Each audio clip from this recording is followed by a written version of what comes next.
Pues, buenas tardes, bienvenidas y bienvenidos al taller de la alimentación sostenible en los medios. Vamos a ir empezando, aunque luego se incorporarán más personas. También saludar a los que se conecten y las que se conecten online. Estamos en el aula 8 del auditorio de la Casa del Lector, aquí en el Matadero. Y bueno, este taller nace un poco con la voluntad de reflexionar sobre el papel de los medios de comunicación respecto a este tema, el de la alimentación sostenible, ¿no?, en el que estamos hoy. Nuevos medios, redes sociales y una mezcla de información y desinformación hacen que el horizonte mediático actual se haya convertido en un reto. Hoy vamos a intentar, a través de esta conversación con profesionales de la información, desde distintos ángulos, desbrozar este tema y un poco indagar sobre él, y también queremos conocer vuestras opiniones y vuestras preguntas. Y quiero agradecer inicialmente a la Fundación el haberlo podido poner en marcha. Voy a presentar a los participantes y voy en orden. Hoy tenemos aquí a Belén Kaiser, que es periodista y consultora de comunicación. Ella está especializada en medio ambiente y economía digital. Colabora con el diario País y el Grupo Prisa desde hace más de 10 años y además ayuda a empresas a revisar y construir sus discursos, empresas e instituciones. Gracias por venir. Gracias a ti. Raquel es una periodista especializada en sostenibilidad, Agenda 2030 y Derechos Humanos. Tiene una larga trayectoria. Comenzó a trabajar en Amnistía Internacional, pasó por Canal 10, ECIC y otros medios. Ahora ha visto nacer Enclave ODS, que está dentro del periódico El Español. Gracias por venir, Raquel. Gracias a vosotros. Guillermo López Linares es el director de la revista Salvaje, una publicación trimestral extraordinaria sobre naturaleza y medio ambiente. Licenciado en Ciencias Ambientales, también es el cofundador de la editorial Libros del Cao, que seguro que conoceréis. Periodista, ha trabajado en medios como El País, Soy Tú, Univisión, etcétera, y ahora está en este proyecto Salvaje. Muchas gracias. Araceli, del periódico 20 Minutos, cumplió su sueño de adolescencia, nos contaba, convirtiéndose en periodista. Es una profesión que ella concibe como una manera o el modo profesional de dar voz a los invisibles, no solo a las personas, también a los lugares, y de ayudar a los que lo puedan necesitar. Gracias, Araceli. Muchas gracias.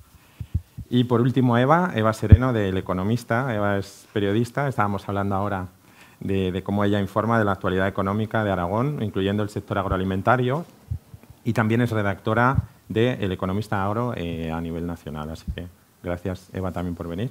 Muchas gracias a vosotros. Y bueno, vamos a empezar entonces con una primera ronda. Voy a haceros una pregunta a cada uno. Va a ser unas intervenciones más cortas y luego ya pues iremos como, planteando distintas cuestiones. Entonces, empiezo con Belén y tengo que decirlo, no te gusta nada la palabra sostenibilidad. Sí, yo la tacharía de todos los manuales, de todos los folletos, de todas las marquesinas, de todos sitios. Supongo que os pasará a muchas y a muchos. Es una palabra que no solamente es que esté gastada, es que ya no tiene ningún sentido. Si tú tienes que sostener una pelota que se está deshinchando, igual ya no te sirve de nada si no regeneras el aire, porque igual no está pinchada, o igual sí, pero si no regeneras el aire no sirve de nada sostener algo que se está vaciando.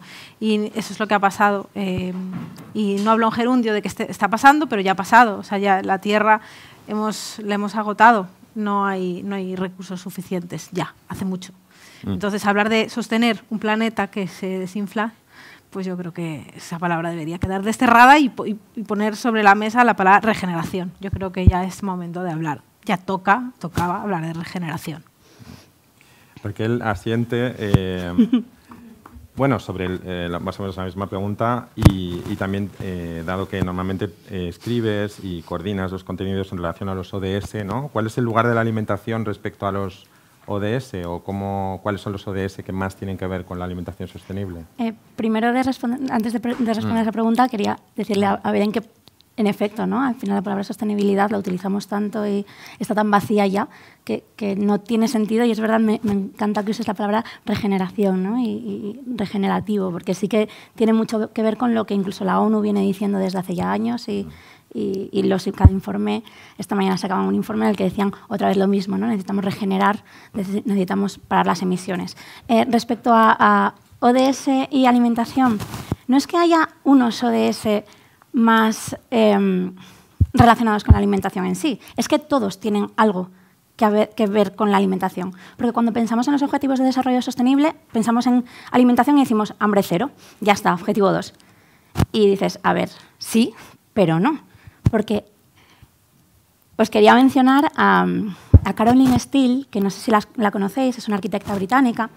Si no la conocéis, os recomiendo sus libros. Citopía es el último, Ciudades hambrientas el anterior. Y ella me decía hace nada, una semana, que la comida es la herramienta más poderosa para transformar nuestras vidas y el mundo. Y tiene toda la razón, porque al final cuando piensas en el ODS de ciudades, por ejemplo, la comida, la alimentación, la manera en que comemos, nos alimentamos, producimos nuestra comida, somos dependientes dentro de las ciudades, de las zonas rurales, de nuestros alimentos, al final marca mucho, ¿no? Tiene mucho que ver con esta alimentación regenerativa, para utilizar el concepto que decía Belén. Lo mismo ocurre incluso si hablamos del ODS 16, que nadie conoce o muy pocos conocen, que trata sobre paz, instituciones sólidas y justicia.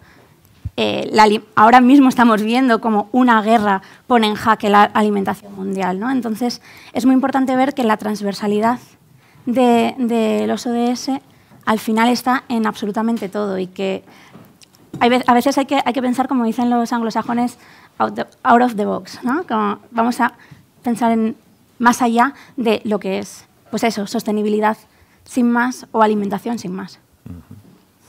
Muy bien. Para los que os estáis como incorporando ahora, hago las dos quotes de momento. Belén habla en contra de la utilización de la palabra sostenibilidad, volveremos después a hablar de este tema. Y Raquel acaba de quotar también, la comida es la herramienta más poderosa, ¿no? Hablamos con Guillermo, que es el director de la revista Salvaje. Guillermo, los medios, comentabas tú también, tienen que hablar de estos temas de una manera didáctica, cercana y atractiva, ¿no? Para las audiencias. ¿Cómo lo pueden hacer o cómo se puede generar esa atracción hacia estos contenidos? Yo creo, y el planteamiento que utilizamos en nuestra revista es el de no establecer un diálogo nosotros periodistas, ellos público, ellos audiencia, ¿no? Sino pensar que todos estamos interesados en los mismos temas. Creo que es un ejercicio de empatía. No hay que pensar que la audiencia es menos inteligente que tú, o sea, no bajes el tono, no seas condescendiente. No pienses tampoco que ha tenido el mismo tiempo que tú para investigar sobre un tema, es decir, no des por hecho que sabe lo mismo que tú. Y después también a la hora de elegir enfoques, a la hora de elegir temas, hay que hacer una pequeña apuesta por peregrino, por oscuro, por pequeño que sea un tema. Si a ti te ha interesado y por eso has investigado sobre él, tienes que creer que también le puede interesar a la audiencia. O sea, también, igual que tú has encontrado un interés y ese tema te ha llegado a enamorar, le puede enamorar a más gente. Entonces yo creo que con esas herramientas puedes establecer una conexión verdadera con el lector y hacer que temas que en un principio puedan parecer más arduos o más secos o más manidos, si tienes en cuenta esos aspectos, puedan ser fácilmente comunicables. Qué bueno. No diferenciar entre la persona que genera la información y la que la recibe, porque además son temas que nos ocupan a todos, ¿no?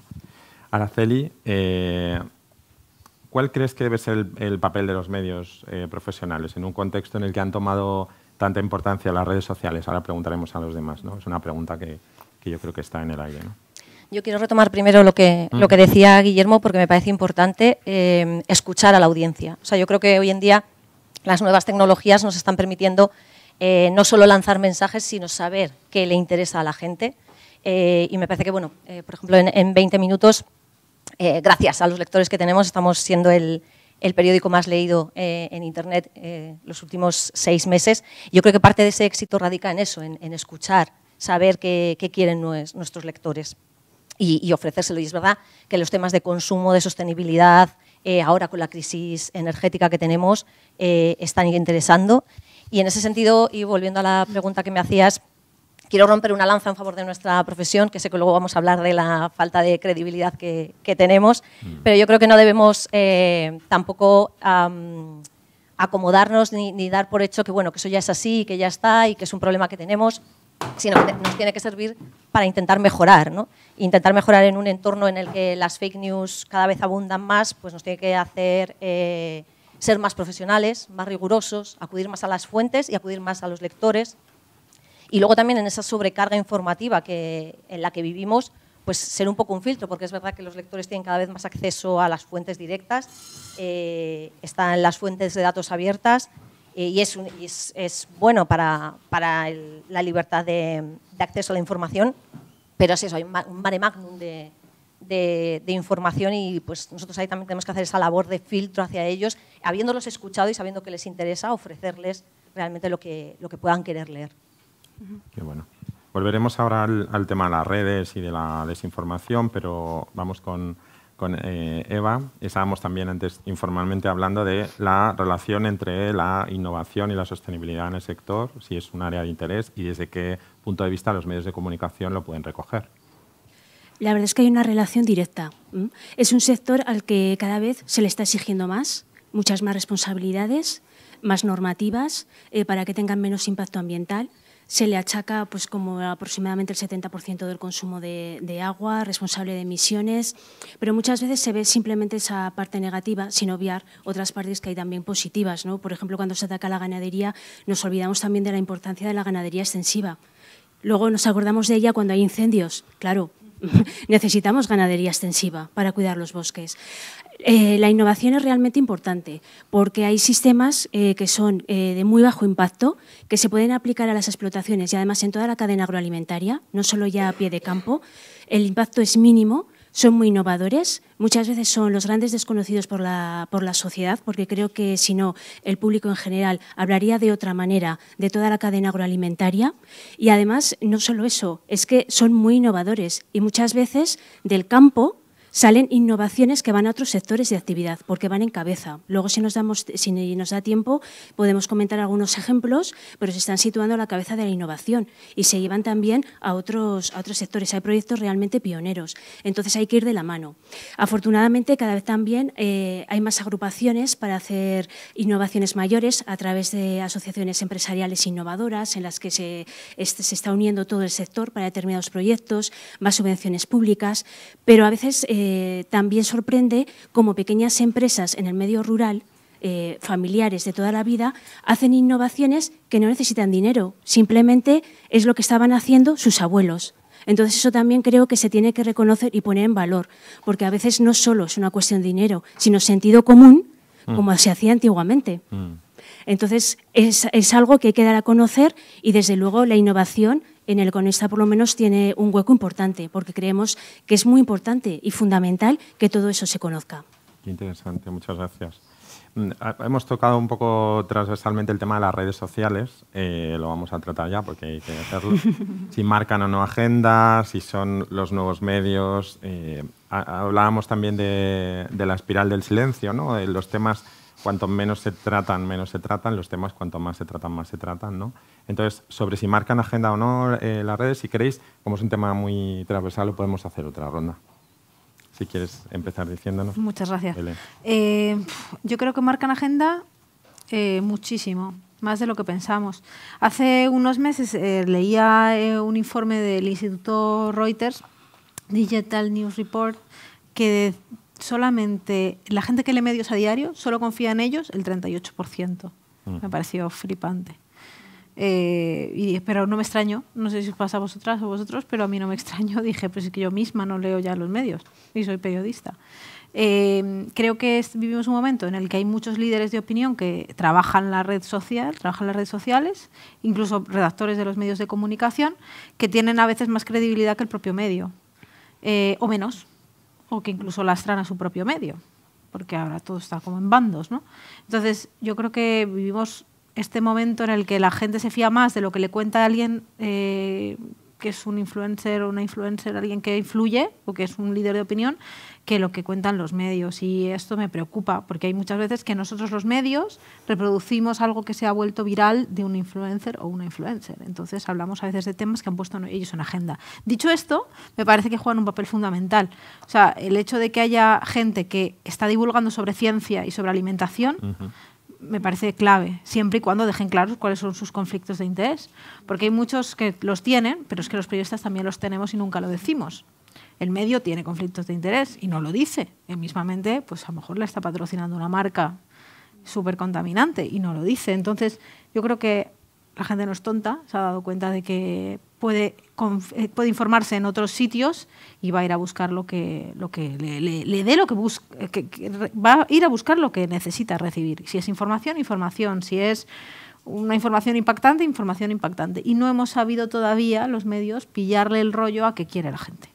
Y yo creo que mientras que lo pensamos, pues porque es que debatimos mucho y realmente sí que se está haciendo un gran esfuerzo desde los medios por ver qué es lo que quiere la gente, nos arrollan las últimas horas, los titulares, que la gente solo se lee el titular, no se lee la entradilla, el run run, la conversación de la calle y en todo ese mare magnum de información, pues no nos quedamos con nada. Y ahí pues hay un peligro, yo creo que hay un peligro de desinformación muy grande. Fantástica intervención.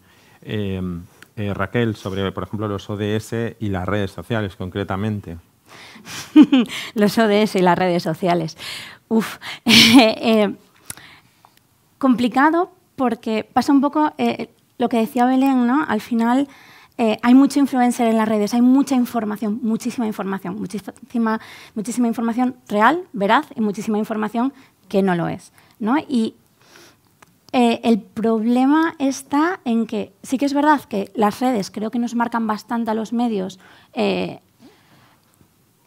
hasta cierto punto, a lo mejor, en qué se está hablando, de qué está hablando la gente, ¿no? Qué es lo que le interesa, a qué van a hacer el clic, porque el clic, vivimos del clic. Al final, los medios digitales necesitamos clics, ¿no? Pero eso también juega a nuestro favor y a nuestra contra, sobre todo porque hay muchos temas, muchas historias relacionadas con los ODS, relacionadas con los derechos humanos también, por ejemplo, ¿no? A las que tenemos que darles voz. Hay que darles voz a esas historias porque si no van a caer en el olvido, nadie va a escuchar hablar de determinados proyectos como decía Eva, o nadie va a escuchar hablar de lo que está pasando en el Cuerno de África porque no da clics, ¿no? Entonces, es complicado. Y no sé, a lo mejor si vosotros tenéis otra experiencia diferente, pero a mí me parece muy complicado conseguir ese equilibrio entre qué es lo que se va a mover en redes, qué es lo que la gente quiere leer, escuchar y esas historias que es que si no hablamos de ellas, ¿quién va a hablar de ello? Van a caer en el olvido, pero a la gente en realidad, a la mayoría no le interesa. Solo unos frikis, a lo mejor, como decimos en la sección, ¿no? que somos los que sí que queremos escuchar esto. Araceli, si quieres, y ahora voy a Guillermo. Sí, es que yo, al hilo de eso, yo creo que es verdad. O sea, tenemos esa disyuntiva, ese equilibrio que cumplir entre lo que funciona y lo que es importante, ¿no?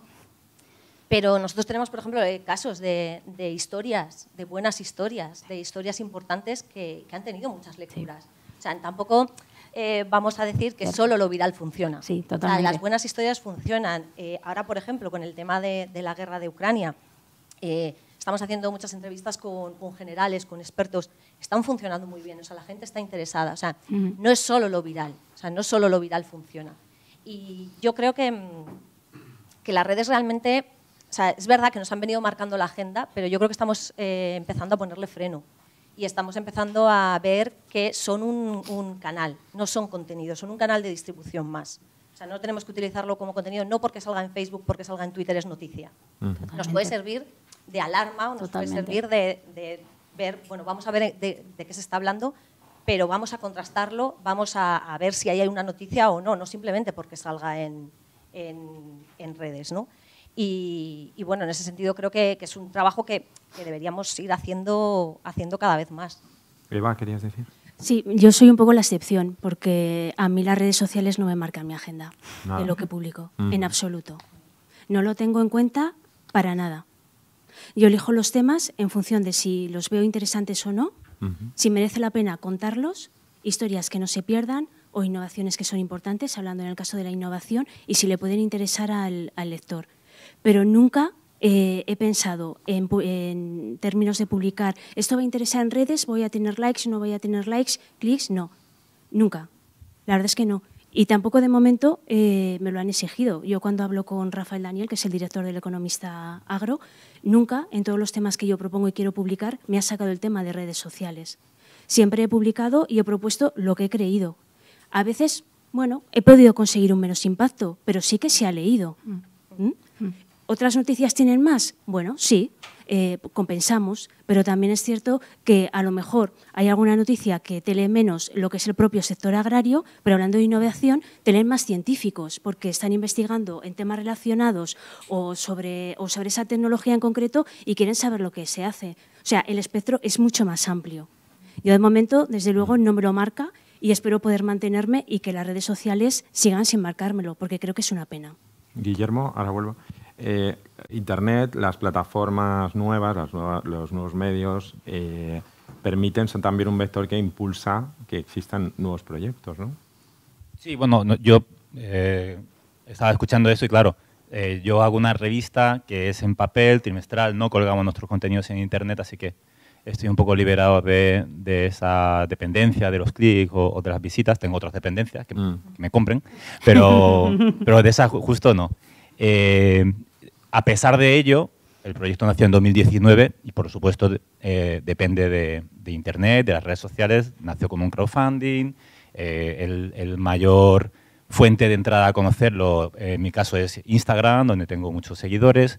O sea, que sí que permite la entrada de nuevos medios y nuevos actores. Yo recuerdo, perdona, en tu presentación hacías una declaración de intenciones de que vosotros queríais que el momento de lectura de ese medio implicara una desconexión digital.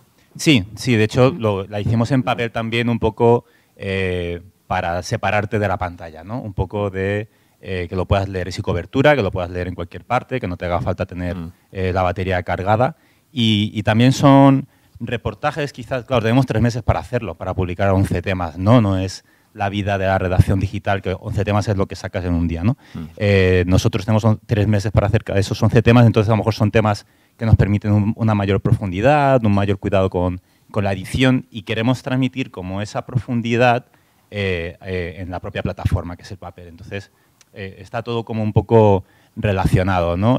No depender nosotros económicamente de los banners y el dinero de Internet y, por otra parte, también meter al lector en otro, digamos, estado mental para consumir esa información. En nuestro caso, yo diría que más que las redes sirvan para marcar la audiencia, sirven como de amplificador. Y nosotros podemos mirar las redes, evidentemente, pero algunos de los temas que mejor han funcionado cuando lo hemos colgado en Instagram eran temas que la audiencia desconocía totalmente y les ha sorprendido, ¿no? Sobre todo temas de sociología rural. Cuando hemos hablado de los problemas de los medios de transporte en el medio rural, donde necesitas coche para todo, y eso es algo que a lo mejor dices, pero si es un pueblo, puedes ir andando. No, en tu pueblo no hay farmacia, está a 10 kilómetros, necesitas un coche. No te puedes mudar sin el carnet de conducir. O cuando hemos hablado del problema de acceso a la vivienda en el medio rural, pero si será muy barata, son casitas pequeñas. No, no hay casas. No vas a encontrar ninguna si te vas a un pueblo. Cuando hemos descubierto esas cosas a audiencias más grandes, más urbanas, son temas que sí que han gustado más. Entonces, hay otro factor también, no solo escuchar a la audiencia para darles un poco lo que ellos están demandando, sino también reivindicar un poco la capacidad que tenemos los periodistas de proponer temas que generen esa agenda, que se amplifiquen en la agenda, porque le estamos descubriendo proyectos de innovación, problemáticas que no conocen. Entonces, creo que no es unidireccional la relación de las redes y los medios, no es solo que nosotros aprendamos de ellas, sino creo que todavía todos nosotros tenemos, con esfuerzo, capacidad de mostrarles historias y meter en su agenda temas que desconocían. Es muy periodístico lo del descubrimiento, ¿no? Lo de perseguir una historia o tener una intuición, un pálpito. No os lo he avisado, porque no todo os lo he dicho, pero ¿habéis tenido algún descubrimiento reciente periodístico? Algo que hayáis de repente leído o visto que os ha sorprendido mucho y hayáis dicho, esto no se sabe, hay que contarlo, y en relación a los temas que estamos aquí tratando hoy, ¿se os ocurre alguno? ¿A alguien? Algo que hayáis leído que de repente, una frase o un dato, algo que realmente habéis dicho, esto es muy impactante y hay que compartirlo. quizá yo puedo comentar de algunos artículos que he escrito recientemente Sí, algo de por innovación, que es lo primero que me viene a la cabeza. De todo lo último que hayas Sí, publicado, pues, por algo ejemplo, que realmente has dicho, ojo, esto me ha sorprendido. Sí, por ejemplo, mira, hablando, como antes he dicho, hay innovaciones que van a poder saltar, bueno, algunas saltan ya del campo a otros sectores y próximamente saltarán. Allí en Aragón, yo es que soy de Zaragoza, aunque vengo por El Economista, se está trabajando en un proyecto de gemelo digital para la producción de pistacho y almendro. Y es un proyecto totalmente innovador porque es el primero que se hace en abierto. Hasta ahora el gemelo digital se había estado utilizando en instalaciones cerradas, en industria agroalimentaria, pero nunca en un campo abierto. Si se consigue y se están obteniendo ya buenos resultados, porque ya va bastante avanzado para hacer todo el control de lo que puede ser el pistacho, las explotaciones, todas las necesidades que pueden tener estos cultivos, será una primera experiencia que se va a poder extrapolar a otras producciones que estén también en abierto. Entonces, No solo gemelo agrario, digital. gemelo digital. ¿Qué es? ¿Te lo puedes explicar un poco? Sí, es como hacer una recreación en el ordenador del espacio que tienes para monitorizarlo. Y entonces puedes analizar pues, las diferentes variables que necesites. Pues puedes hacer todo el seguimiento de ese cultivo, la necesidad hídrica, cómo va evolucionando, cuál es el momento óptimo para recoger, en función de lo que se necesite. Entonces, por ejemplo, ese es bastante innovador. Y también otro, por ejemplo, también muy llamativo, pues un robot para podar el viñedo, que también publiqué, ¿no? Que además por eso recibió el premio APA este año de periodismo agroalimentario, totalmente innovador. Agrupados entre varias empresas porque no tienen profesionales para podar el viñedo. Además, con la pandemia también, la dificultad de traerlos de otros países, se pusieron a pensar qué podían hacer y bueno, están trabajando con inteligencia artificial y un brazo robótico para podar los viñedos. Y eso sí se puede hacer, pues se va a poder hacer también pues en otros cultivos y otras plantaciones a lo mejor similares con el tiempo. Hay mucha más innovación, como comentaba, y muchos avances que son muy importantes en el sector. Yo creo que tenemos que poner en valor muchas veces esas cosas, ¿no? Que a lo mejor se quedan en el olvido y hay iniciativas en España muy importantes. Las dos en este caso, bueno, el gemelo digital es de Aragón, se está estudiando también en plantación de Aragón y de Castilla y León, y el Robotrin, se hace en Aragón y Cataluña, entre las dos comunidades.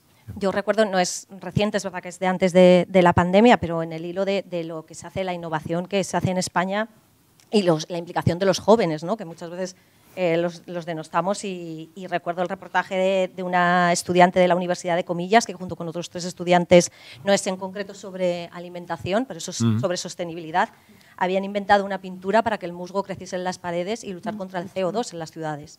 Entonces, se hacen cosas muy interesantes y creo que tendríamos que ponerlas mucho más en valor. Belén, decía. Sí, a mí hay un tema que me preocupa mucho, no es nuevo, pero sí es recurrente.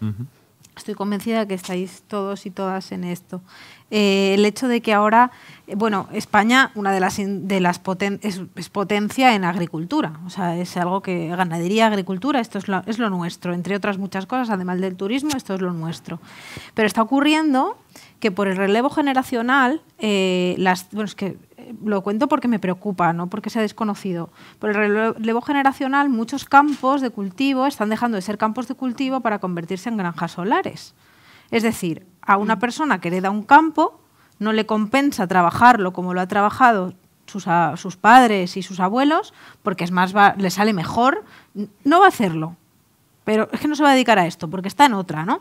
Pero le sale más rentable que le compren el terreno para plantar huertos, para poner paneles solares. Y es que esto está pasando mucho. Esto ya hace tiempo que escribí sobre ello para un especial de Energía del País, que creo que fue el de hace un año. Y ya esto era un tema que le preguntaba al IDAE y preguntaba al Ministerio, al MITECO, y decía, ¿qué pasa con esto? ¿Cómo lo vais a frenar? Y te dicen, sí, estamos poniendo... Pues yo veo que un año después este run a mí me sigue llegando. Mucha gente me escribe, oye, mira, en mi pueblo está pasando esto y tal. Y es que, joder, es un problema serio. Es que, fijaos lo que pasó en la pandemia. Todos nos dimos cuenta de que si dependíamos tanto del exterior no era bueno. Pues con lo nuestro, que es nuestros cultivos, si dejamos de tenerlos aquí porque se los sustituyen los paneles solares, porque la energía da más pasta y ahora mismo el debate de la energía es súper importante y yo estoy de acuerdo en que lo es, pues ¿qué va a pasar con los cultivos en España? ¿Qué va a pasar con nuestro propio autoconsumo? Me preocupa cómo podemos poner en agenda el el debate de, oye, gente, que no vendáis los campos, que es que hay que cultivar. ¿No? Hay gran diferencia y aunque seguramente esto es políticamente incorrecto decirlo, pero estoy convencida, y esto no me lo ha dicho nadie, lo pienso yo, que no es lo mismo cultivar en el campo que cultivar en un invernadero. Pues igual es mucho más rentable, pero desde luego no sé si no es tan sano y ese es nuestro futuro, que todo lo que se cultive sea cultivar de esa manera, ya no va a haber campos. Este debate me interesa y me preocupa que se hable poco y me preocupa que los periodistas preguntemos poco, que hagamos preguntas poco incómodas. Y esto es uno de los motivos por el que yo ya no estoy dedicada 100% al periodismo, porque me resultaba tremendamente frustrante ver que no había manera de poner estos temas importantes en agenda. Y sigo escribiendo temas que me importan y creo y comparto con lo que habéis dicho, que las buenas historias funcionan, que la credibilidad es también contar buenas historias y no tener faltas de ortografía.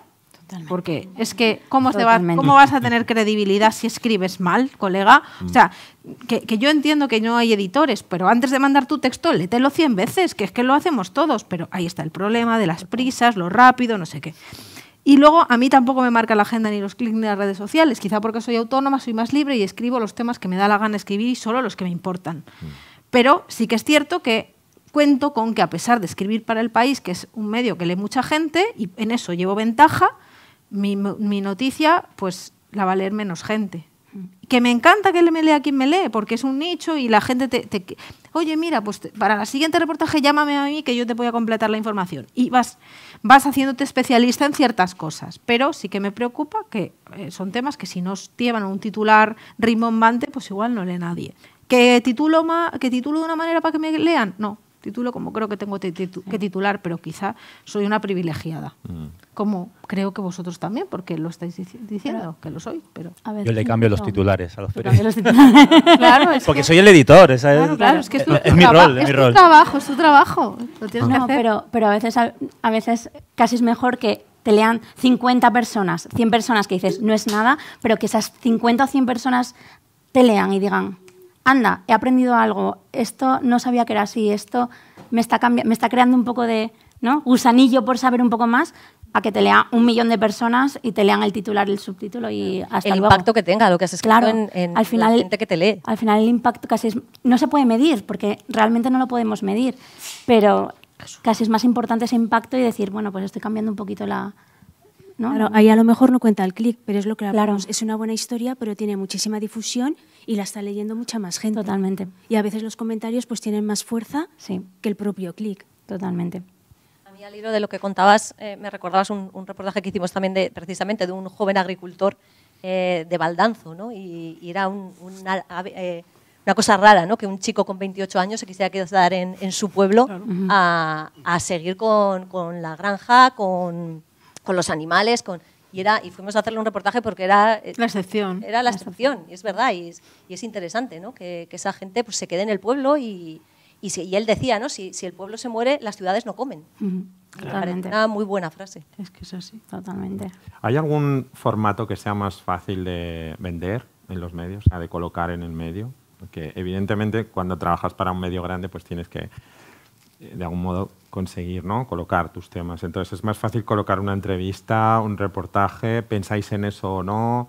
¿Qué importancia? Por ejemplo, la entrevista me parece un género muy, muy fuerte, ¿no? Porque tiene esta cosa también que tenemos ahora de la pregunta-respuesta, ¿no? Pregunto. La entrevista con especialistas yo creo que sí que es un formato con fuerza. Nosotros, por ejemplo, nos funcionan muy bien los testimonios humanos. O sea, que la gente se vea reflejada en alguien. Que alguien, en primera persona, le cuente su experiencia.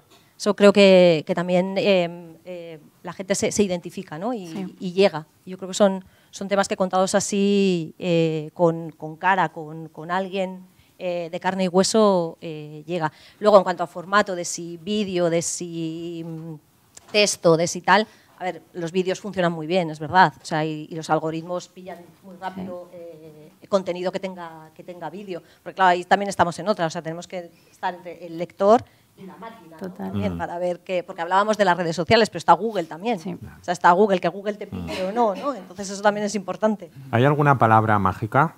O sea, alguna palabra que si tú colocas en el titular o en algún sitio sea muy atractiva. O sea, ¿utilizáis trucos de esos o no? Depende del momento.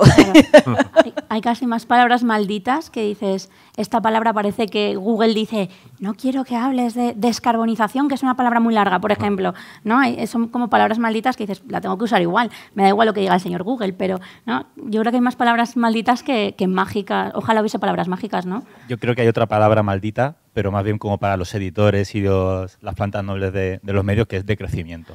Totalmente. Totalmente de acuerdo. Que es la fase en la que tenemos que entrar sí o sí, pero a ningún grupo de accionistas le gusta que se hable de eso. Así que no coloquéis decrecimiento en vuestros titulares. De crecimiento, o se cae el tráfico o no hay tráfico. Sí. Esa también es alarma. Guillermo, vosotros también podéis a lo mejor experimentar, ¿no? En el formato, en la forma en la que contáis las historias y tal. ¿Qué es lo más, o alguna idea así que habéis tenido que no sea habitual en los medios? Algo que habéis hecho, una manera de contar la historia que no sea muy común en un medio generalista. Al final nosotros tiramos mucho hacia lo literario, y entonces los textos que a mí personalmente más satisfacción me ha dado publicar han sido ensayos científicos que surgían desde lo personal. Entonces era a lo mejor el relato de un chico estupendo que nos llegó de la nada, un investigador en Oxford, y que nos quería contar cómo se había encontrado en su pueblo con un zorro, ¿no? Y el zorro no le había visto y ha ido como siguiéndole, tal. Como en un momento dado el zorro le ve, se sale corriendo y tal, pero que dice que esos fueron como los 10 minutos más felices de su verano, ¿no? De seguir un animal salvaje y saber que no le estaba viendo, ¿no? Con ver cómo se movía libremente, cómo se comportaba. Y a partir de ahí él hablaba de un libro ya teórico, científico, de cómo los seres humanos tenemos necesidad de contacto con la naturaleza, ¿no? Y de cómo nos da también el ver animales, el poder empatizar con seres que no son humanos, como que expande un poco la conciencia de nuestra posición en la naturaleza, en el planeta y tal.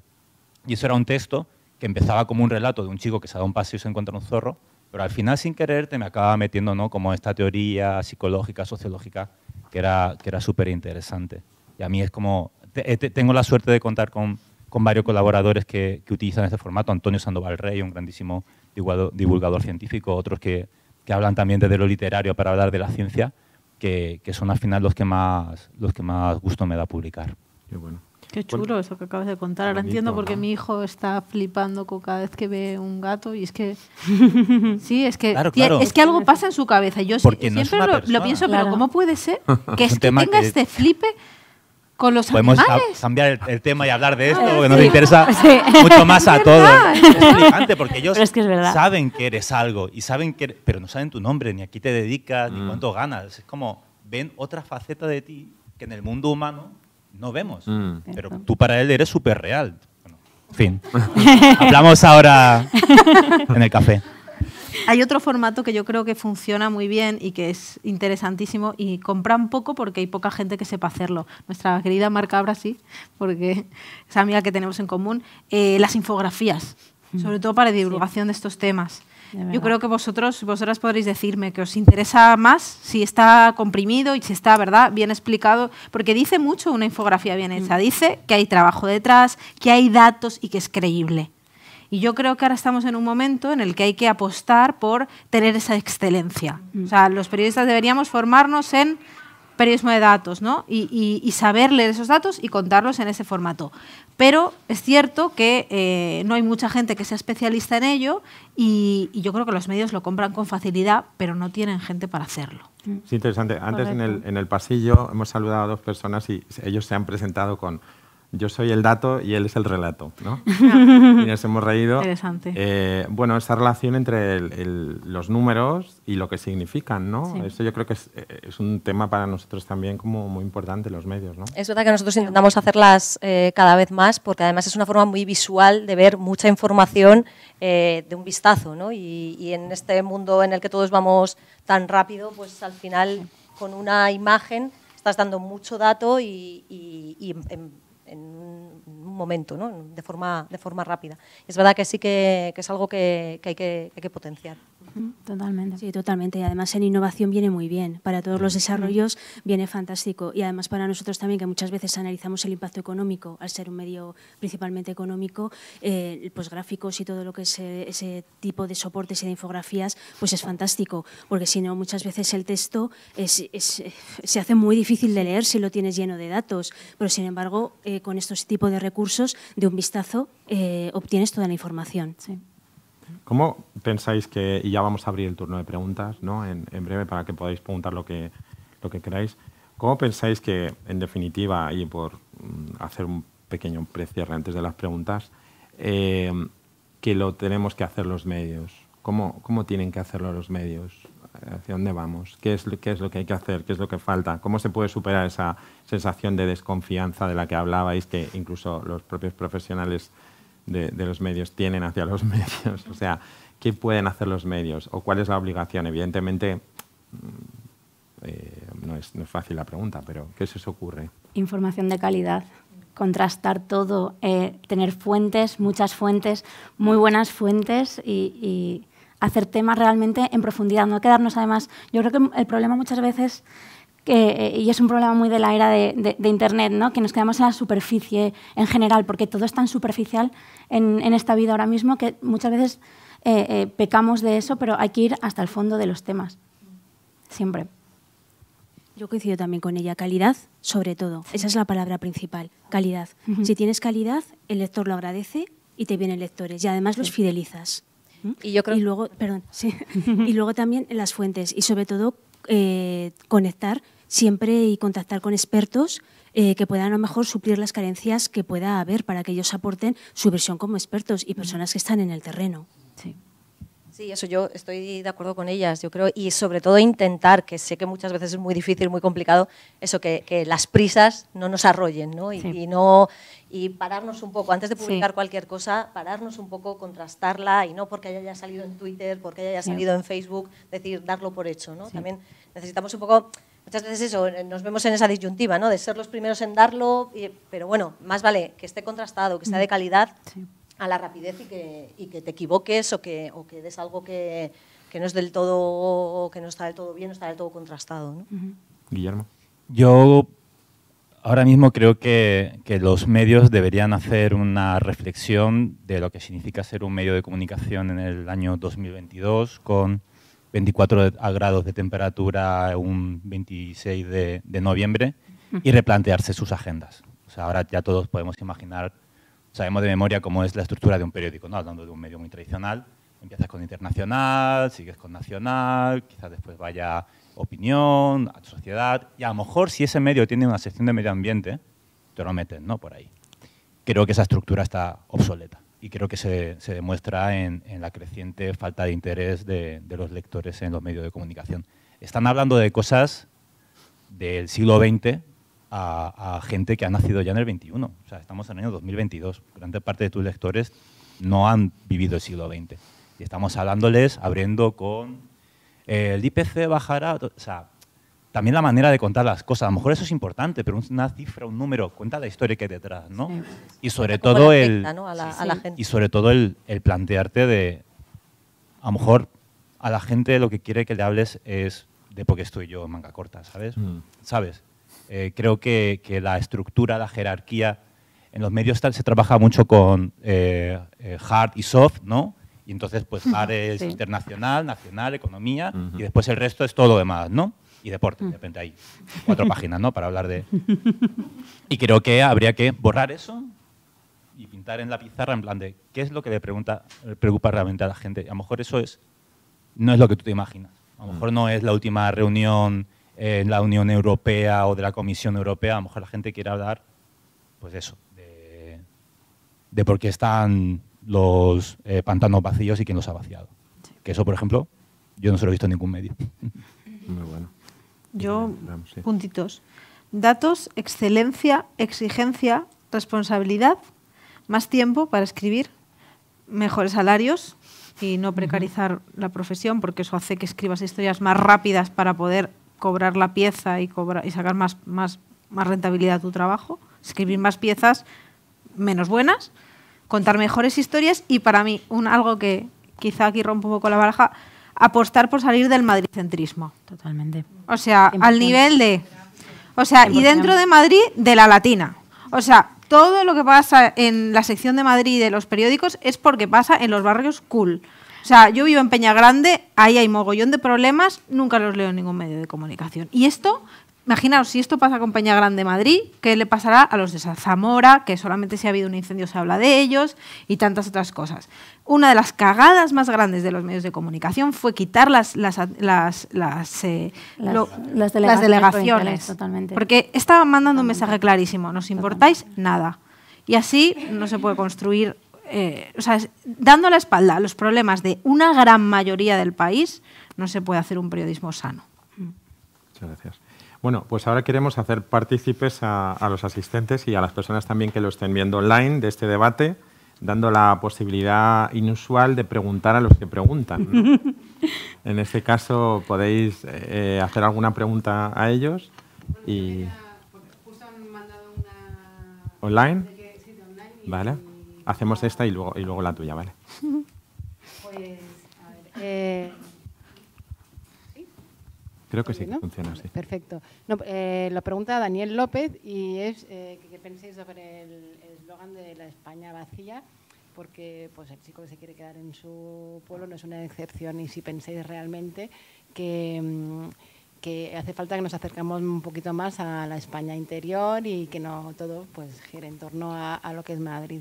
Y yo por mi parte también estaba reflexionando cuando has hablado de, pues eso, de los pueblos, de los paneles solares, que es que el problema real de todo esto es que no hay una regeneración, pues eso, de las nuevas generaciones que quieren irse al pueblo, porque la profesión del agricultor está muy denostada. Es como que es una profesión que no es cool, que no gusta, que no nadie dice yo quiero ser agricultor.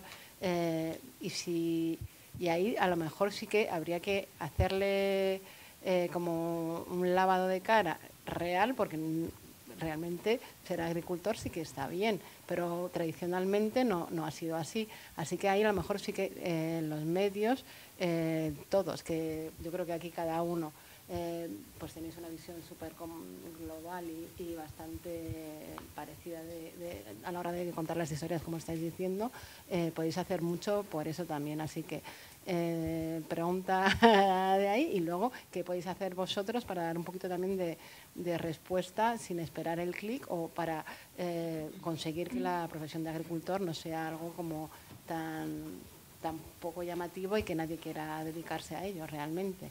Como me miras a mí, voy a responder. No, solamente una cosilla. Que Daniel se ponga en contacto con la gente de Almanatura. Son la primera Bicorp de España. Juanjo es amigo de todos, yo creo que todos los que estamos metidos en estos rollos. Y ellos decidieron quedarse en su pueblo. Y cómo han construido la historia de quedarse ahí, creo que es interesantísima. Entonces, este tipo de ejemplos creo que deberían haber foros para que la gente pudiera hablar y ponerse de acuerdo. O sea, y nosotros promoverlos, efectivamente. Bueno. Sí, es que además creo que cada vez está empezando a haber un cambio de chip, ¿no? Muchas veces no es es que si te quedas en tu pueblo, te quedas en tu ciudad pequeña, ya está, no vas a tener más. Otras veces es, leña, es que me quiero quedar en mi pueblo, pero la sociedad, todo me está diciendo que me tengo que ir a una gran ciudad porque si no, no voy a tener futuro, ¿no? Entonces, ahí hay como sentimientos encontrados entre mucha gente joven y no tan joven. Pero yo, por ejemplo, me he encontrado haciendo reportajes en Enclave, me he encontrado mucha gente joven, pues yo soy asturiana, me he encontrado muchos asturianos jóvenes que dicen, pues yo me quiero quedar aquí, yo me quiero quedar en mi pueblo, me quiero quedar en mi aldea, que muchas veces no es ni un pueblo, ¿no? Que es más pequeñito todavía, y voy a montar aquí algo y voy a intentar conseguir, ¿no? Crear y fijar la población de alguna manera. Es muy complicado, pero creo que está habiendo un ligero cambio, ¿no? de tendencia, por lo menos en el pensamiento, en la idea, ¿no? El quiero recuperar esto, no me quiero tener que ir, no quiero irme lejos de mi familia.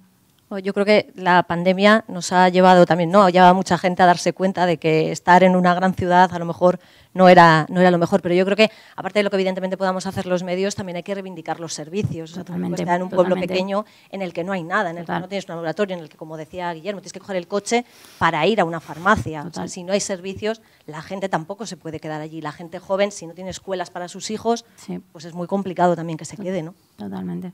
Yo en Totalmente. eso me siento personalmente aludido. Porque he montado un medio solo para hablar de lo guay que es el campo y que es interesante. Se llama Salvaje. Es David, creo, Daniel, que ha hecho la pregunta. Hay un medio para ti, David. Se llama Salvaje. Está muy bonito. Hablamos de muchos temas. Y nada, yo creo que hay tantísimo de lo que hablar, no solo el campesino, sino lo que es en general la vida fuera de las grandes ciudades y de cómo, especialmente en España, es una labor muy denostada, porque la figura del cowboy en Estados Unidos es genial, es la hostia. La campiña francesa es súper glamurosa, ¿no? Pero en España es los santos inocentes y las urdes, ¿no? Cuando pensamos, ¿no? Entonces ha habido ahí una construcción de relato muy pernicioso y denostado que ha empujado a generaciones enteras fuera de los pueblos. Y yo creo que ahora mismo, y desde mi pequeño rinconcito estamos intentando promover, el campo por lo menos es interesante. O sea, eso es lo primero que hay que explicarle a los jóvenes que viven ahí o a la gente que se esté planteando el campo. Es interesante. Una vida vivida en un pueblo no tiene por qué ser más aburrida o más plana o menos estimulante que una vivida en la ciudad. Por lo que he montado una revista. Iniciativas muy interesantes de pueblos que están llevando a cabo iniciativas para repoblarse, ¿no? Sí, totalmente. Y es verdad que ahí hay reportajes también muy interesantes, ¿no? Sí. También es importante, desde el punto de vista de los medios de comunicación, que todas las iniciativas que se ponen para dar a conocer el medio rural y todo lo que se puede hacer se difundan. Claro. Por ejemplo, el programa Erasmus Rural, allí en Aragón está funcionando muy bien. Sí. Incluso han venido gente de otros países. Entonces, hacer este tipo de reportajes y sacar las experiencias, porque los jóvenes están encantados. O sea, no se creían que el campo era así, y incluso Claro. algunos se plantean un proyecto de vida y volver cuando acaben la carrera. Y el medio rural no son solo agricultores, se necesitan ingenieros, se necesitan médicos, se necesitan veterinarios, se necesitan muchos perfiles profesionales. No es solo el campo y las vacas, por decirlo así, o las ovejas, son muchas más cosas y hay muchas oportunidades. Pero claro, también se necesitan los servicios, como tú comentabas, necesitamos Internet, porque sin Internet ya estás muerto y todavía hay sitios a los que pues no llega bien. Y ese es uno de los hándicaps que no está en manos de los medios de comunicación. Esto yo creo que tiene que ser un trabajo conjunto. Sí. Los medios de comunicación podemos aportar, pero no podemos llevar Internet. Ni podemos poner una farmacia, pero sí podemos contar las historias que hay detrás. Sí. Hay una pregunta aquí para que ella la pueda hacer. Sí. Hay muchas, sí. Bueno, me llamo Mari Carmen Pereira y estoy aquí en este foro porque pertenezco al Comité de Comunicación del Instituto de Ingeniería de España. Entonces, allí echamos mucho de menos a los periodistas, echamos mucho de menos que se vean los streaming que se hace y que se divulgue todo lo que se está haciendo. Entonces, bueno, os lanzo una invitación para que estéis allí, porque se hablan de muchas cosas de innovación y es muy importante que en los medios de comunicación estéis ahí, ¿no? Eso por una parte. Y por otra parte, yo me hago una reflexión, porque durante la pandemia, pues mi inquietud me ha hecho hacer webinarios y cosas con gente súper importante. Y yo creo que falta un nexo de unión entre la gente técnica que hacemos esas cosas, ¿no? Y los periodistas de divulgación, ¿no? Y no sé, me gustaría que me indicarais si existe algún método o alguna forma de unar esas dos cosas, lo que es la divulgación, o sea, de los periodistas y lo que podemos hacer los técnicos. Nada, muchas gracias. Tomarte muchos cafés. Sí, Es verdad. el one-to-one. Sí. Creo que sí, ¿eh? Que es que Es tienes verdad. que empezar por hacerte amiga o coaligarte con... Sí, Sí. Esto que acabas de No, hacer, pero- por ejemplo, puede derivar en un café, Claro. un comer, algo Claro. así. Yo creo que es la clave, es esa. Yo siempre es lo que me ha hecho construir que la gente sale en mis reportajes porque ha construido, o porque les he encontrado, pero muchas veces es porque un día te escribieron por LinkedIn, fueron no muy pesados, pero suficientemente interesantes como para que te efecto, quedar. Esa es la clave, porque al final nos llegan cientos de emails todos los días con un montón de proyectos y la verdad es que no te da tiempo a leértelos todos. Y muchas veces dices, esto podría ser interesante, pero bueno, lo miro más adelante. Y siempre hay algo que te pilla, ¿no? Y te dices, anda, esto no es por algo, por la manera en que está escrito, por la historia que te está contando en 3 líneas, dices, anda, venga, va, voy a responder ahora ya y vamos a intentar eso, entablar esa relación y que me cuentes más, ¿no? Que es muy complicado. En realidad es que no hay receta mágica, es muy complicado todo. También por cómo te lo proponen, ¿no? Y por cómo el interés también que haya mostrado en saber a qué temas te dedicas tú, qué temas sueles escribir. Muchas veces recibimos cosas muy genéricas. Sí, y totalmente. Dices, yo es que no escribo de esto. O sea, por lo menos también haya habido detrás una labor de decir, bueno, voy a ver con qué periodistas puedo contactar porque es esto lo que les quiero, de lo que les quiero informar y sé que van a estar receptivos porque llevan este tipo de temas. Porque si no es eso, muchas veces, lo que dices, recibimos un montón de notas de prensa, de mails y claro, también pues si ves que esa persona realmente sabe un poco quién eres o de qué temas escribes, pues también es importante. Eva, sobre ese tema también de la labor de traducción, lo que preguntaba, ¿no? ¿Cómo se pasa de un código a otro? Bueno, en primer lugar, contacto. A veces no hay posibilidades de tomar el café por las distancias o porque muchas veces no tenemos tiempo, incluso los propios periodistas, para tener una relación cara a cara. La forma de proponer el tema es fundamental. Cuando recibes el correo electrónico por LinkedIn o por cualquier otra red social, es importante exponerlo de forma muy clara y concisa. Y colaborar con los técnicos, pues muchas veces es fundamental, porque hay temas que son muy difíciles, son pura técnica, y el periodista tiene que comprenderlos para poderlos contar. Yo siempre pienso que no puedo contar algo que no comprendo.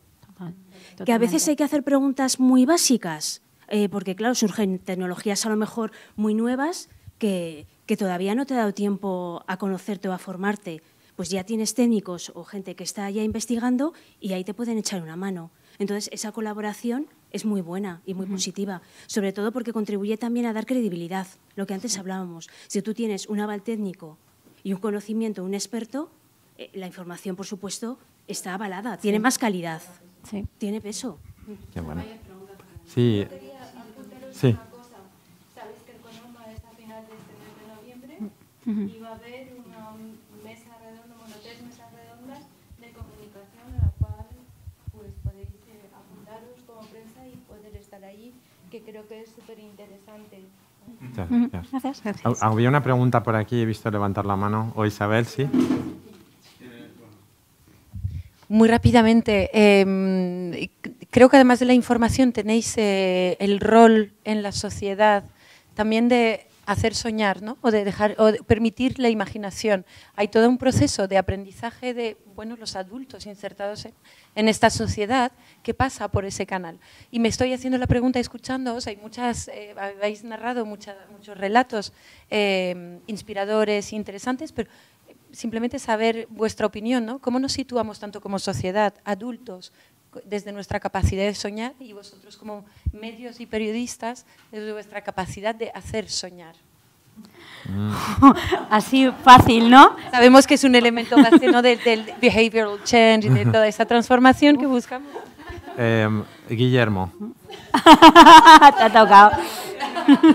Bueno, creo que hay una parte del periodismo con la que asociamos que mayoritariamente, que es la de encontrar una historia y contarla, pero creo que también hay una parte muy importante que es elegir qué historias contamos, ¿no? Entonces creo que en lo que tú propones, nosotros también lo intentamos hacer desde nuestra revista, no es solo contar lo que ha pasado en el pasado o en el presente, sino la posibilidad de plantear futuros, ¿no? Y aquí la innovación tiene mucho que ver, o los cambios sociales que se plantean. Entonces, acerca de lo que tú dices, creo que en general nuestra sociedad se ha instalado en una proyección del futuro muy pesimista, muy distópica, ¿no? Casi todas las película de ciencia ficción que ahora salen, está en un futuro negro, ¿no? Ya no hay como Star Trek, todas las razas unidas exploran. Eso ya no existe, ¿no? Y eso era la ciencia ficción típica de Hollywood de los años 20 y tal cual. Y ahora ya es todo, en el año 2100 no hay cielo. O sea, ya es todo, como todo terrible, ¿no? Entonces, creo que como parte importante de los medios de comunicación y la construcción de relato que los medios de comunicación, deberíamos elegir más temas que planteen otros escenarios futuros y no simplemente decir vamos cuesta abajo, ¿no? Sino decir ¿qué pasaría si cambiásemos esto, ¿no? Hay tal persona que lo está estudiando, hay tal persona que lo ha hecho en un pequeño pueblo. Pues creo que a la hora de elegir esos temas es importante también el rol que tenemos nosotros. Araceli, sobre hacer soñar. Que dar esperanza también, porque nosotros, por ejemplo, lo hemos visto alguna vez. Hemos puesto titulares con un enfoque más negativo y el tema que podía estar muy bien y ser muy interesante no ha funcionado lo mismo que cuando le hemos cambiado el titular y lo hemos puesto en positivo. Yo creo que también llevamos, aparte de la ficción, llevamos 2 años o más de 2 años sobre todo con noticias muy negativas todo el rato. Venimos de una pandemia, nos metemos en una crisis, luego en una guerra, ahora otra crisis. Y yo creo que la gente está también deseando escuchar historias esperanzadoras y historias positivas, ¿no? No solo lo mal que vamos o lo mal que está todo, que también hay que contarlo, pero también hay historias interesantes, positivas, que yo creo que pueden funcionar muy bien. Sí, muchas veces tenemos que hacer ese ejercicio, ¿no? de buscar lo bueno, la parte buena, la historia, además en innovación pasa un montón, esos proyectitos pequeñitos que parece una gota de agua en el océano, pero que dicen, anda, mira, hay esperanza, hay gente haciendo cosas chulas, ¿no? Eso es muy importante y es complicado y hay que hacer mucho ejercicio de no caer en el alarmismo, porque al final cuando escribimos sobre emergencia climática, pues ya está, ya dices, a la venga, otra vez la catástrofe. Y cuesta salir de ese bucle, pero ¿hay esperanza? Sí, y además tenemos que encontrarla y somos un poco los responsables de llevarla, ¿no? y de darle la vuelta. Yo en mi caso, que es súper breve, sueño lo que quiero e intento escribir un reportaje sobre ello. Ya sea que los parques infantiles sean como los de Holanda o este tipo de cosas. Yo creo que hay que proyectar lo que quieres y decir, pues voy a contar esta historia.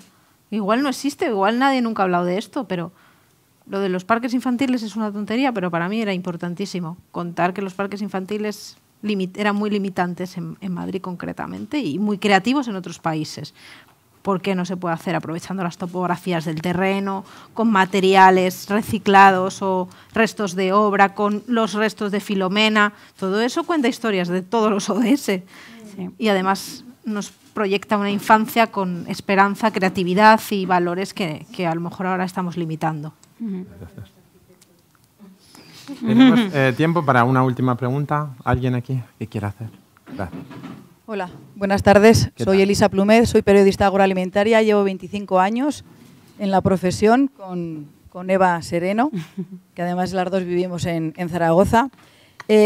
Preguntabas, Belén, que por qué la información agroalimentaria no salía en las portadas de los periódicos. Yo llevo 25 años preguntándomelo. Yo lo he preguntado. Bueno, preguntando, ¿qué te gustaría? ¿Te gustaría que salieran las informaciones del sector agrario? Que no has comentado eso, yo no. De la alimentación. Yo no lo he dicho. ¿Lo he dicho yo? Yo no lo he dicho. Pero vamos. Bueno, pero yo sigo por ahí. No, pues yo pensaba que habías comentado que la información, a la colación de por qué salían los campos de las... ha sido otra persona. No, has comentado que había muchas placas solares en los campos. Ah, sí, esto sí. ¿Por qué se estaban dejando los campos de cultivar y estaban planteando las placas solares? Sí, esto. ¿Y por qué no salía toda esa información de la agricultura en los medios de comunicación a nivel general? La información agraria interesa más cuanto más pegada está en el territorio. Sí. Es una información muy pegada a la comunidad autónoma. Aquí puede interesar que en Andalucía, que tiene el 80% del olivar de este país, la cosecha del olivar va a ser el 50% del año pasado. Aquí no, en Andalucía sí. Entonces, la información agraria está muy pegada al territorio. Cuanto más bajas al territorio, cuando estás más cerca de una comarca, una provincia, una comunidad autónoma, más interés tiene la información. En Madrid, poco. Ojalá tuviera más, porque es el sector al que me dedico y la verdad es que le coges mucho cariño cuando llevas mucho tiempo. Estamos hablando de los pueblos. vayamos a los datos, hemos estado hablando del relato. España tiene 47,5 millones de habitantes. En el medio rural hay 7,5 millones. Medio rural me refiero a ciudades con menos de 30.000 habitantes. Para mí eso es grande. Yo soy de un pueblo de Teruel. Teruel capital tiene 35.000. Mi pueblo tiene 3.000 y os aseguro que es un pueblo grande. Sí. Y luego, pues, en esta mesa redonda se llama la alimentación sostenible y los medios. Y como llevo mucho tiempo hablando de alimentación y de agricultura y me dedico a la profesión de los medios, pues hace tiempo que ya pensé, pues estamos hablando de comida rápida, de fast food y de la slow food y de todo eso que supone. También hablamos de redes sociales, de noticias rápidas, de noticias lentas y de todo eso que supone. Ahora nos planteamos mucho que en las escuelas hay que enseñar a alimentarse, a cocinar, a una dieta saludable. No tardaremos mucho en tener que enseñar a nuestros niños cómo te tienes que informar, mira a ver quién ha hecho ese vídeo, cerciórate que el 50% a lo mejor no es verdad y todo ese tipo de cosas que hacemos con la alimentación. O sea que ahí yo creo que el paralelismo entre la alimentación y la información se puede llevar. Muy interesante. Eva ¿quiere yo comentar? quería comentar que no comparto la idea de que los temas agroalimentarios no salen en portada. Depende mucho de cada medio. Yo estoy en El Economista. El hecho de que tenga no solo sección, sino revista especializada, refleja una apuesta importante por ese medio que tiene un gran peso económico y mucha mano de obra, cogiendo toda la cadena alimentaria. ¿No? Pero ya si nos centramos también en el campo, también es importante. Yo estoy aquí y yo he hecho lo que llamo la triple portada, porque yo he hecho temas que han ido a portada de la revista de Agricultura, temas que han ido a la portada del digital, eleconomista.es, y el mismo tema ha ido también a la portada de la edición en periódico, a veces abriendo la sección correspondiente o dentro del tema del día. Entonces, creo que eso ya depende de cada medio la importancia que le quiera dar a la agricultura en general, pero desde luego hay temas que pueden ir a portada y no simplemente esos temas catastróficos que a veces llaman, porque yo suelo tener, antes no he hablado de lo del sueño porque yo no soy una persona muy soñadora, soy bastante realista, pero la realidad siempre tiene dos caras. Entonces hay que dar voces a todos y reflejar lo bueno y lo malo. Quizá por eso salta a portada o por estar más elaborados, no lo sé, pero estar en portada es posible. Yo tengo varias, más de una. Yo todos los años tengo más de una. Entonces hay que trabajar, claro. A mí esos reportajes me cuestan muchísimo más, incluso más que los de innovación, que son mucho más, que son difíciles de escribir porque son muy técnicos. Pero hay que trabajárselos y coger todas las fuentes, todas las partes implicadas y sacarlos ya adelante. Pero se puede. Tenemos que terminar, pero Raquel. Sí, y añado a lo que decías de que, por ejemplo, en Madrid a lo mejor no importa, ¿no? que los agricultores andaluces vayan a recoger el 50% de la cosecha. Que el año pasado, al final cada medio tiene que ser consciente de quién es su lector, dónde está ubicado y trasladar esa información importante. A mí me parece, por ejemplo, importantísimo lo que mencionabas, trasladarlo a cómo nos afecta o cómo le afecta al lector, a esa persona que va a leer en la zona donde vive, ¿no? Entonces, ahí está también lo que hablábamos antes de encontrar la historia, encontrar la parte humana, el cómo me afecta a mí, que además, al final, somos periodistas, pero somos humanos, somos ciudadanas, somos ¿no? consumidores. ¿Cómo nos afecta a nosotras también? Y siempre así podemos encontrar la manera de contar esa historia. Es que esa reducción va a afectar en el precio, por ejemplo, que tenga luego el alimento en cuestión. O sea, en efecto. efecto. Creo que al final también le tiene que importar a Madrid que haya menos recogida, ¿no? Este año. Claro. Muchas gracias. Bueno, pues habría muchas otras preguntas, pero por timing tenemos que terminar. Gracias a todos por estar aquí, gracias a la Fundación por habernos convocado hoy, gracias a vosotros por vuestra generosidad al estar hoy aquí hablando de estos temas. Y nada, seguimos. Como decía Belén, voy a recoger una frase de Belén antes de terminar. Decía, sueño lo que quiero e intento escribir sobre ello, ¿no? Es bonita esa idea. Gracias a todos. Muchas gracias.